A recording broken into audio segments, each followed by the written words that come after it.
Hey everyone, it is a fantastic day to dive into some serious soap opera drama. Are you kidding me right now? Hold on a second, is Doug McBride actually alive? Did the writers really just pull the ultimate soap opera fake out on us? We have been watching Vanessa and Deanna tear each other apart over his supposedly dead body, and now we are getting massive hints that Doug is about to walk right back into Fairmont Crest. Welcome back to Beyond the Gates Spoilers, your absolute go-to channel for all the hottest, most explosive drama hitting Fairmont Crest. Today, we are breaking down the absolutely insane spoilers for Friday, May 22nd. And let me tell you, Sweeps Month is delivering the goods in a way we haven't seen in years. We've got shocking resurrections, brutal mob confrontations, devastating family fallout, and a whole lot of tears. If you love deep diving into the drama, agonizing over character choices, and screaming at your television screen as much as I do, make sure you smash that subscribe button right now so you never miss an update. Let's just get right into the biggest, most jaw-dropping spoiler of the week. The Friday teasers are officially confirming that one member of the McBride family is going to have a stunning face-to-face reunion. Now, let's be real for a second. We all saw Jason Graham's name pop up in the show's end credits on Wednesday. You don't just accidentally put a supposedly dead legacy character's actor in the credits unless something massive, and I mean earth-shattering, is going down. I honestly believe Doug McBride is alive. I am screaming at my screen just thinking about the implications of this. The actor playing Doug is an absolute powerhouse, and bringing him back to the canvas right now is a genius move by the writers. But we have to ask ourselves, why now? Why has Doug stayed gone for so long, while his family completely imploded and turned on each other? Think about the absolute hell Vanessa and Deanna have been through over the past year. Doug's death literally shattered the McBride family into a million pieces. It caused so much heartbreak, turmoil, and raw, unfiltered angst. And what did Vanessa do in her grief? She ran right into the arms of Joey Armstrong. Deanna has been at an all-out war with her mother over this relationship. We literally just saw Deanna crash the cotillion, where she proudly announced Samantha as the true Platinum Deb, after that whole drunken Nathan envelope disaster with Francesca, and Vanessa looked completely shocked to see her own daughter there. If Doug walks through that door and sees Vanessa cozying up to a corrupt, mob-connected casino owner like Joey, all hell is going to break loose. I think Doug faked his death to escape some massive danger, perhaps tied to the very same criminal underworld Joey operates in, and now he is back with a serious, vengeful agenda. And speaking of Joey Armstrong, things are about to get incredibly ugly for him. The spoilers reveal that Donnell is going to confront Joey directly. I absolutely love Donnell. The actor is absolutely killing it right now, playing this relentless, seasoned detective type who refuses to let things go and demands absolute accountability. Donnell has historically been slightly more accepting of Joey's presence in his mother's life than Deanna has, but he still has major, glaring issues with the guy's corrupt casino dealings. And frankly, Donnell is 100% right to be suspicious. We all know Joey's role in the plasma ring operation is incredibly shady and dangerous. After Randy was spotted sneaking around the warehouse by Elon and Marcel, Joey has been backed into a terrifying corner. If you ask me, Donnell confronting Joey is a total suicide mission. Joey is cold, calculated, and highly dangerous when he feels threatened. He is not a man who plays by the rules. Elon, who is an absolute menace of a casino boss, is already breathing heavily down Joey's neck, demanding answers and blood over the leak that ruined the warehouse operation. Joey is a guy who constantly finds himself standing next to the scene of the crime, always with a perfect alibi but blood on his hands, and now Donnell is aggressively poking the bear. I honestly think Donnell is getting way too close to the truth for his own good. Vanessa is already asking Joey tough questions, and if Donnell exposes Joey's actual ties to the plasma ring, Vanessa is going to kick Joey to the curb so fast his head will spin.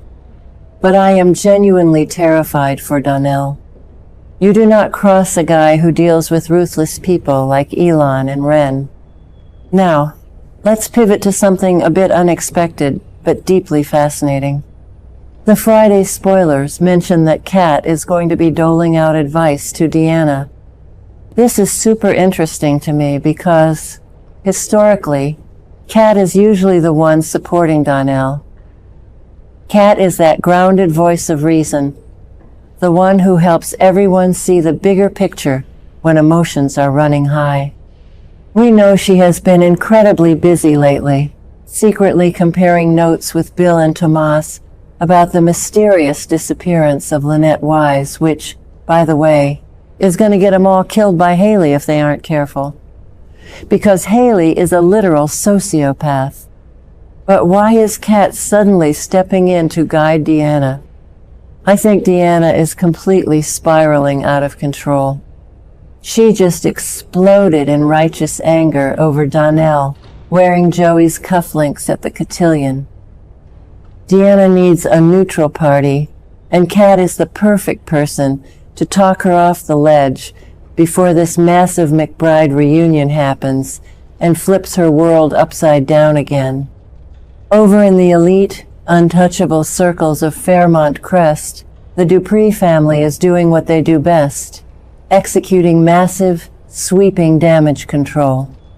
The spoilers say Anita, Vernon, and Ted are teaming up on Friday to aggressively manage the fallout from the tragedy. Let's talk about the absolute chaos of this cotillion.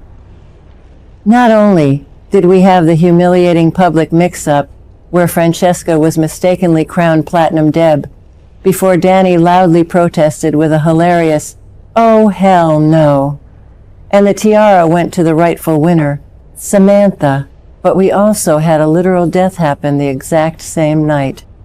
The Duprees are obsessively protective of their flawless public image. Anita is probably losing her mind, pacing the floors of her mansion, trying to spin this narrative so their precious legacy isn't tarnished by the blood spilled at the warehouse. But here is the massive kicker that is going to rock the Dupree family to their very core. It is probably going to come as a huge, devastating shock to them that Jacob was working undercover this entire time. Naomi literally looked her family in the eye and told them that Jacob was away training. The fact that he was knee-deep in a highly dangerous, illegal plasma ring operation alongside dangerous criminals like Ren and Derek is going to completely blow Anita's mind. The Duprees hate scandal more than anything, and now their extended family is tied directly to a massive police investigation, a violent shootout, and a dead body. I cannot wait to see the look on Vernon and Ted's faces when they realize how close the lethal danger was to their own pristine doorstep. Ted is already distracted by his growing romance with Shanice, which is driving Nicole crazy with jealousy. So this family is being stretched incredibly thin. This brings us to the most heartbreaking, gut-wrenching part of the week. The emotional fallout from Derek's death. I am still not over it, you guys, and I don't think I ever will be. Derek died on the operating table, fighting for his life. The way the directors shot that slow-motion, dialogue-free scene where Shanice stepped out of the surgical wing and delivered the devastating news to the hospital waiting room, Absolute cinematic perfection. It was so sudden, so brutal, and so incredibly senseless. On Friday, we are going to see Andre and Danny tag teaming to console someone they love deeply. The spoilers heavily hint that it is probably Naomi. Derek meant the absolute world to Naomi. He wasn't just an acquaintance. He was one of her very best friends. Let's look back at the history here for a second. Ashley, Derek, Naomi, and Jacob used to be this inseparable, tight-knit group. They were the core four.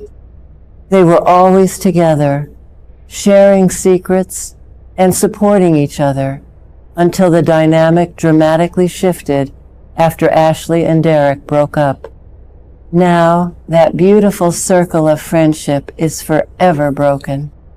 Naomi spent the entire glamorous cotillion anxiously checking her burner phone, completely detached from the music and the gowns, just waiting for the worst-case scenario to unfold.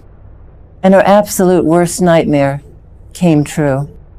I love that Andre and Danny are stepping up to the plate. Andre is such a deeply empathetic character, and Danny, despite her loud mouth and pot stirring at the cotillion, fiercely protects her own. They are going to be a beautiful, necessary support system for Naomi as she tries to process this unimaginable nightmare. But what about Ashley? The spoilers explicitly state that Nicole is asked to reach out to a distraught colleague at the hospital.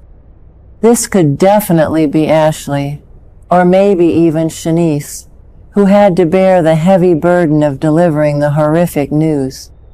If it is Ashley, Nicole is walking straight into an emotional minefield. Ashley is completely shell-shocked and filled with absolute blinding rage.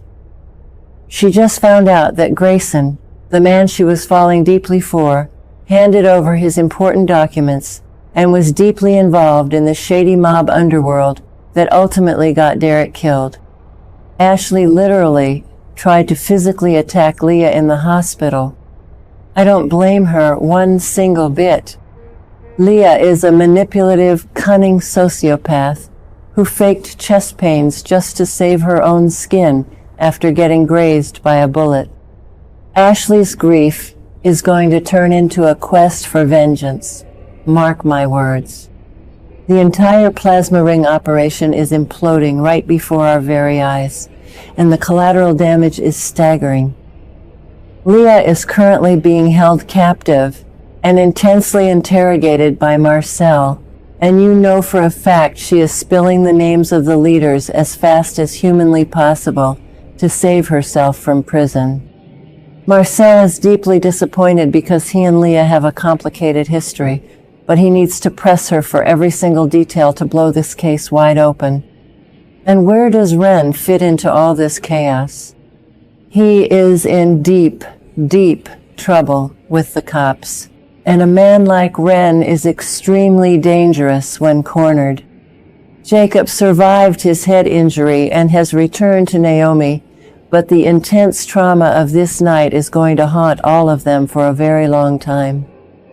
The writers have masterfully woven this dark, gritty criminal underworld plot with the high society glamour of the cotillion, creating the ultimate soap opera collision that we will be talking about for years to come. Here at Beyond the Gate Spoilers, we've been tracking this storyline for months, and we think the fallout from Derek's death is going to fundamentally change the canvas of Fairmont Crest forever. The innocence is gone. Grayson is going to have to fight for his actual life against Elon's wrath, while simultaneously begging for Ashley's forgiveness, which I honestly believe he absolutely does not deserve right now. He brought this danger to her door. And with Doug McBride potentially rising from the ashes to reclaim his throne and his family, the power dynamics in this town are about to be flipped completely upside down. Vanessa is going to have to make a brutal, life-altering choice between the resurrected father of her children and her dangerous,